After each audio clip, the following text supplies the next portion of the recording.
Teoría del invierno 1. No pretendo incursionar en los estudios antropológicos y explicar por qué razón, tal vez desde la época de Neandertal o en algún momento la especie humana, Homo sapiens, llegó a habitar terrenos tan inhóspitos como el norte de Europa, Alemania, Países Bajos e incluso Escandinavia, o lugares como Siberia.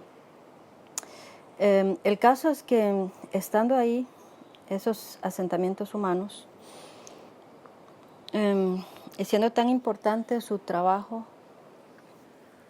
y sus posturas, sus planteamientos ideológicos dentro de toda la historia de la humanidad, me he tomado el trabajo y el interés de tratar de escudriñar y comprender el origen y los motivos de esa práctica tan antinatural y tan perjudicial que es la base fundamental de toda la economía planetaria actual.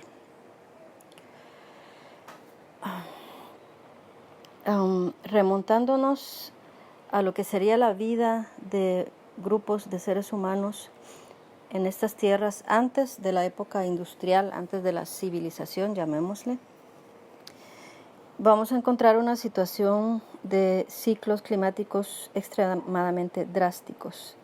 En particular, durante el periodo conocido como invierno, en donde toda la tierra se cubre de nieve y se vuelve infértil, las poblaciones, tanto humanas como animales y vegetales, tienden a sucumbir, siendo las únicas que sobreviven las que tienen la capacidad de hibernar, es decir, de bajar su ritmo metabólico o esconderse o tomar formas de vida muy básicas y de poca energía en espera de que vuelva a salir el sol, la primavera.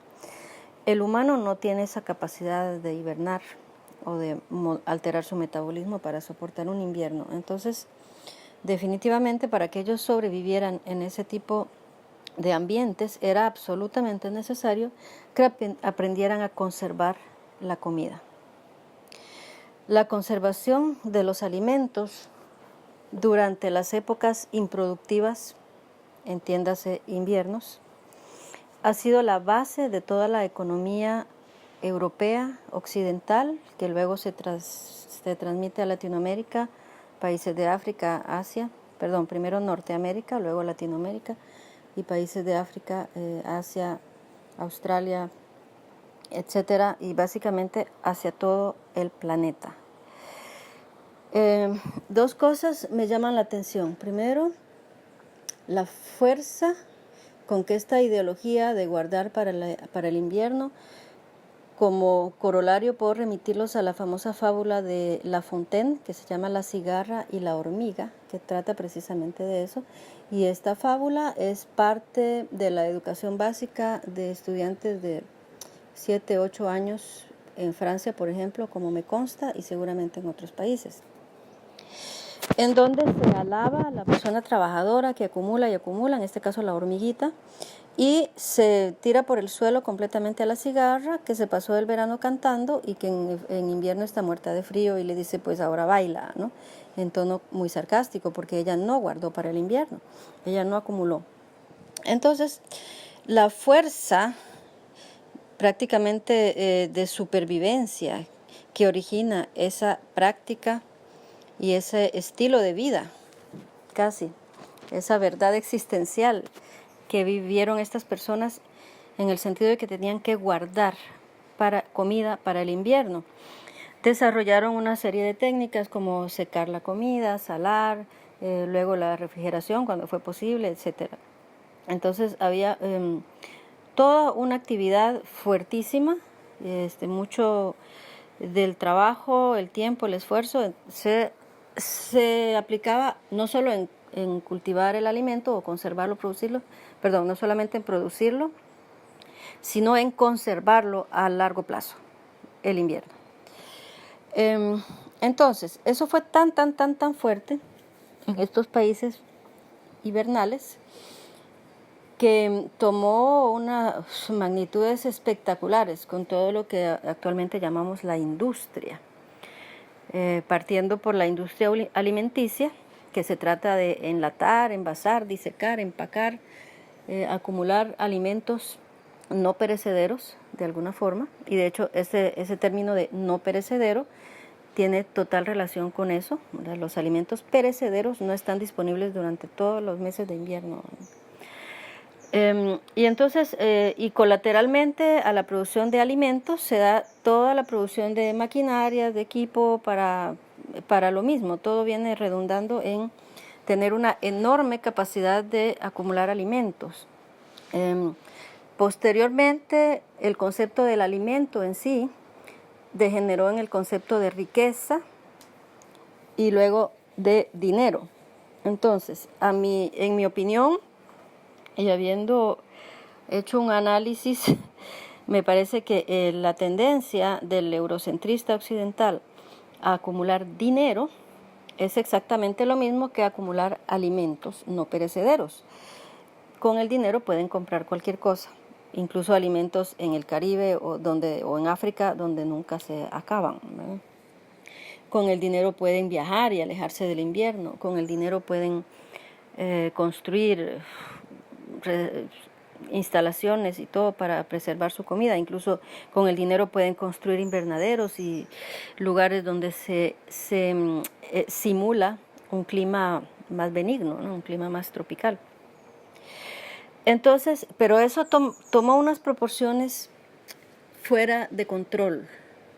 Entonces, el primer problema para mí es eso, la magnitud con la que la especie humana en los países invernales reaccionó a la necesidad de acumular alimento. Ya, nadie está diciendo que no era necesario acumular alimento, por supuesto que sí lo era, y muy importante y vital. Pero las proporciones que tomó esa ambición, que en un principio era justificada y muy plausible, se salió de control completamente. Actualmente las personas que están dentro de ese capitalismo salvaje que le llaman algunos, no tienen límite, acumulan, no hay un límite, ellos no es para el invierno, no es ni siquiera para toda la vida, no es para 10 generaciones, es infinito, ellos acumulan, y ya perdieron el sentido de por qué lo hacen. Y esto es muy notorio cuando nos damos cuenta cómo ellos sacrifican inclusive su misma vida en cuanto a tiempo, en cuanto a salud, en cuanto a calidad, en cuanto a perspectiva, en cuanto a experiencias, todo eso lo sacrifican por tal de producir más y más y más y más y más riquezas, principalmente en forma de dinero. En la actualidad estamos en el siglo XXI. Pero también puede ser acumular bienes, acumular terrenos, bienes raíces, acciones, objetos, joyas, cualquier tipo de cosa que acumulan y acumulan y acumulan, que no viene siendo más que una extensión de acumular comida no perecedera para el invierno.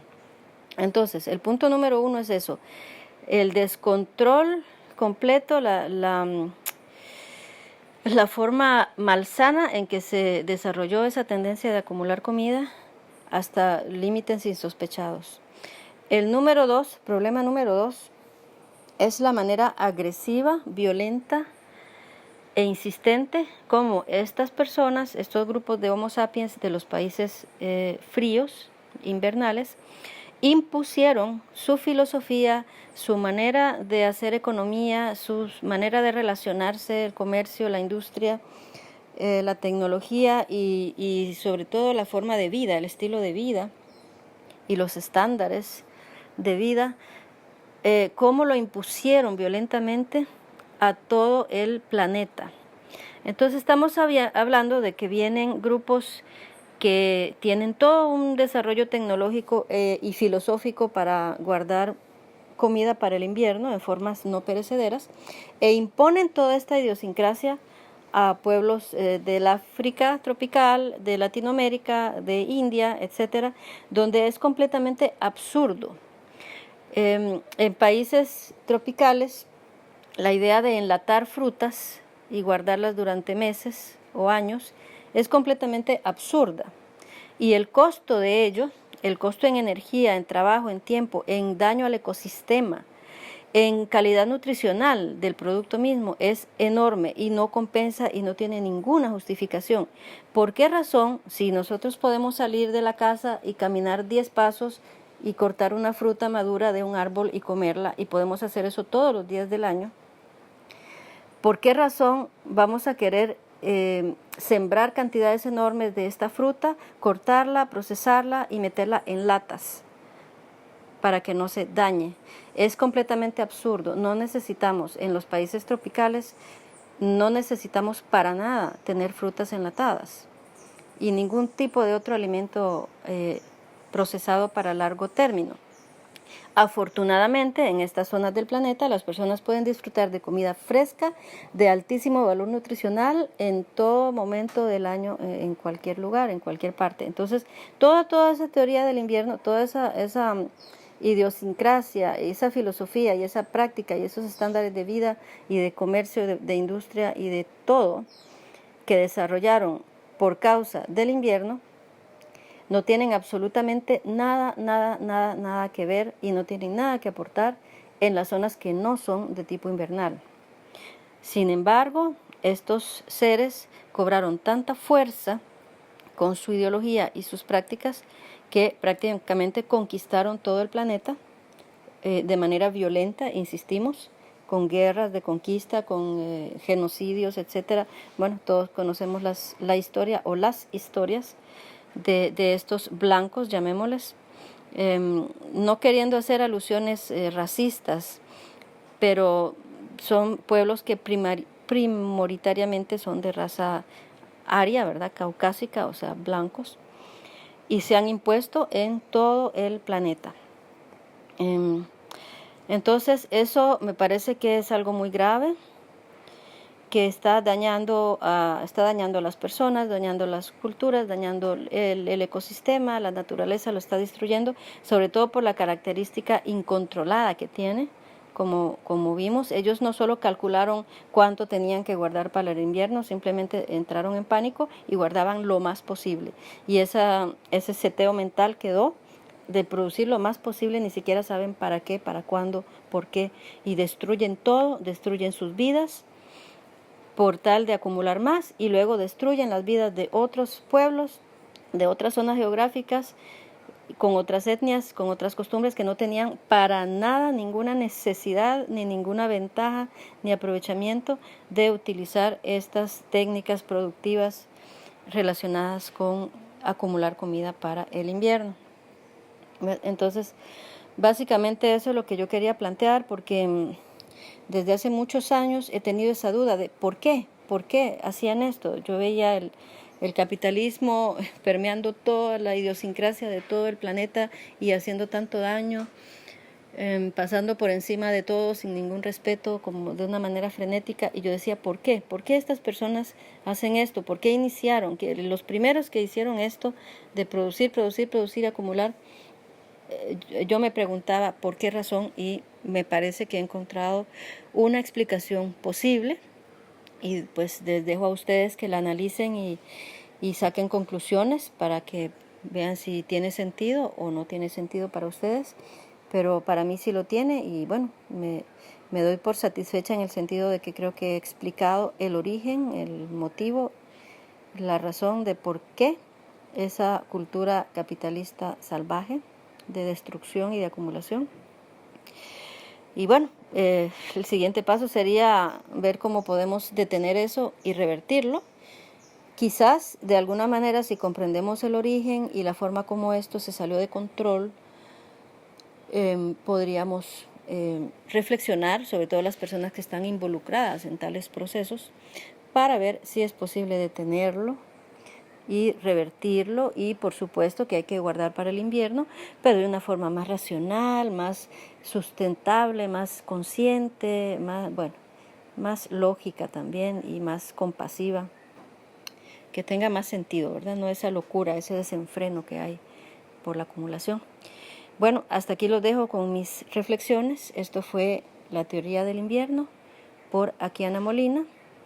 teoría que vengo desarrollando desde hace algunos años, pero está redactada en este momento. Estamos en 19 de febrero de 2019.